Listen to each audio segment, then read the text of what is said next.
Hello everybody, back for another video. I'm going to chat about the digital ID. It's the 23rd, Tuesday the 23rd of July. And there's a big talk about the ID started coming in some of the papers. The Times this morning is talking about the digital ID. Is it time for it?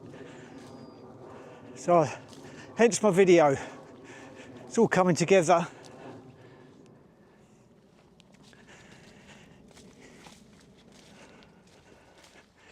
Yeah, it's going to be sold to us as a convenient tool.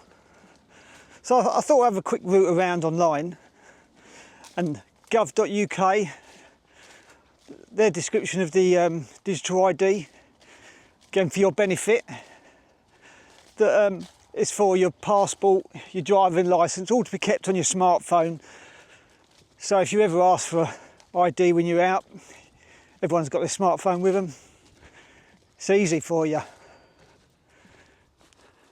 Today, I'm proud to say that under the UK's presidency, the group of the world's 7 most advanced economies, the G7, is launching a set of public policy principles for retail central bank digital currencies, CBDCs. Central bank digital currencies could be a digital version of money, a bit like a digital banknote that could be used alongside physical notes and coins. Unlike most of the digital money people use daily today, it would be issued directly by a central bank, like the Bank of England in the UK. And governments and central banks across the world are working together, looking into what having a digital currency might mean in practice.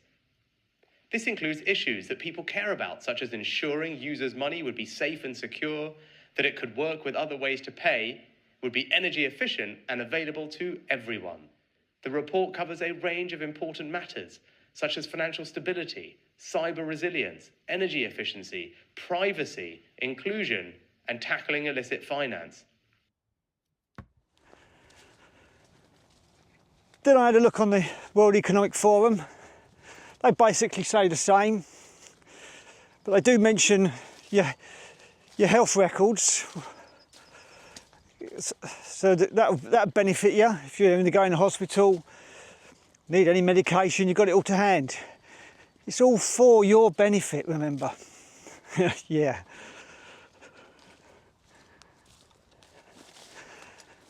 The Bank of International Settlements did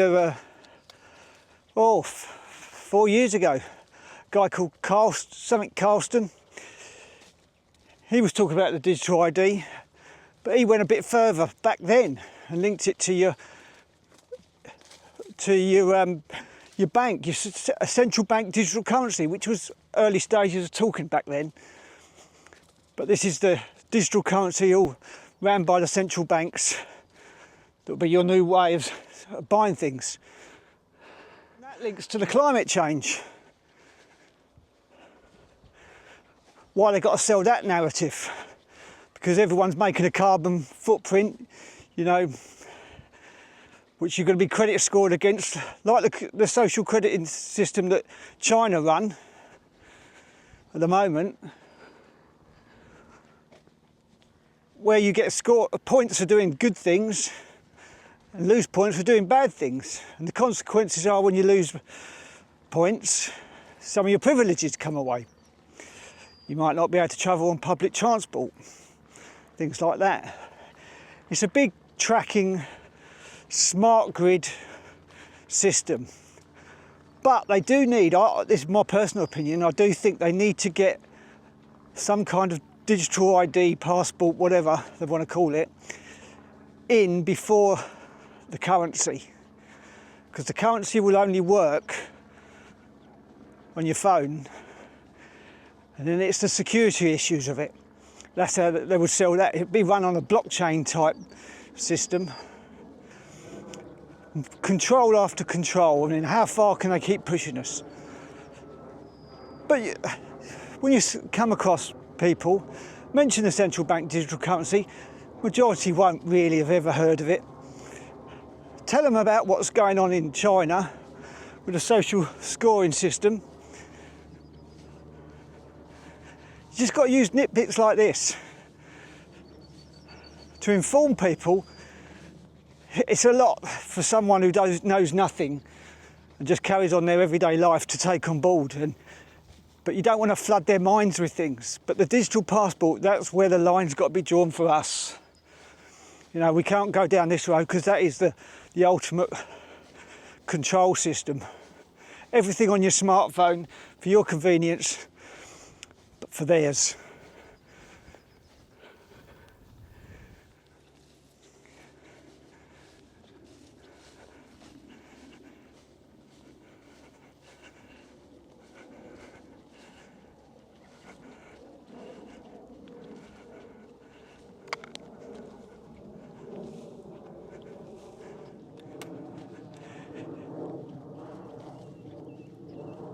Getting back to the Carlston video on the Bank of International Settlements site, where he talks about a digital ID,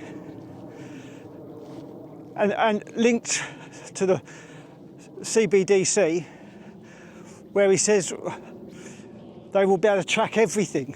I'll post a video up, include it in this, but he talks about at the moment, if someone uses cash, we don't know what you buy. He openly says this, and then he goes on to say, but we'll make this central bank digital currency programmable, so we can decide what you buy and when you buy it. This is where it's going. Once again, a lot of people won't believe that they do this. And that's a very deep conversation to have to someone. You've got to have them fully listening, you know, it's not a passing conversation. For the use of general use, we tend to establish the equivalence with cash. And there is a huge difference there. For example, in cash, we don't know, for example, who's using a $100 bill today. We don't know who is using a 1,000 peso bill today. A key difference with the CBDC is that central bank will have absolute control on the rules and regulations that will determine the use of that expression of central bank liability. And also we will have the technology to enforce that.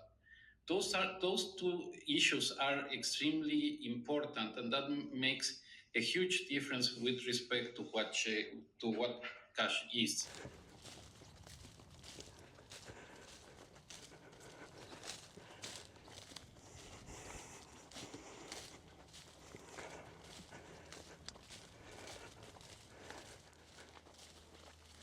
A good thing to talk to people about is, say, what happens when this Microsoft outage that we had the other day, last Thursday.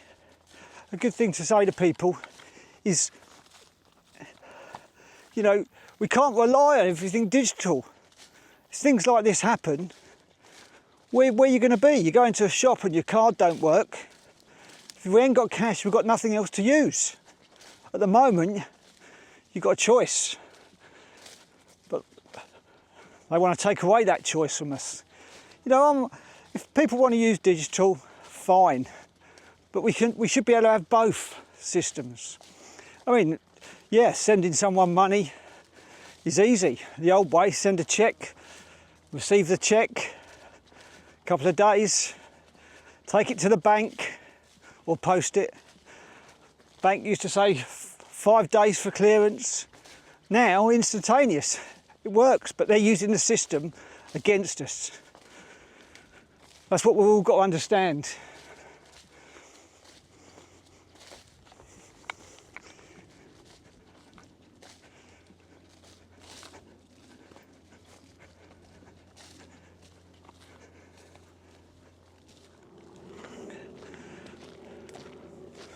The reason being behind these little videos is just to help people have conversations with people.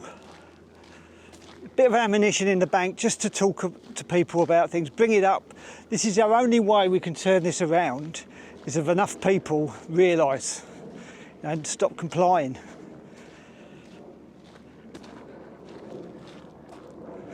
Your dog's right back there. Come on, Ghosty. Yeah, so anyone, any other ideas what they use? Anyone want to add to this? Feel free to add in the comments. I know it's frustrating, I keep saying this in every video, but just have a nudge on someone, drop it into conversation. If they start asking you questions, they've opened the door for you. That's the trouble. If you know their mind's somewhere else, if they butt in with something, you know, and challenge you, good, right? You got it going. It's when they just look through you with that stare. He's mad, he is. And then they move on to something else, some celebrity show or something like that. But yeah, digital currency, that's digital ID. That's another one to use. Drop in there. Keep going, and I'll post another one up soon. Thank you.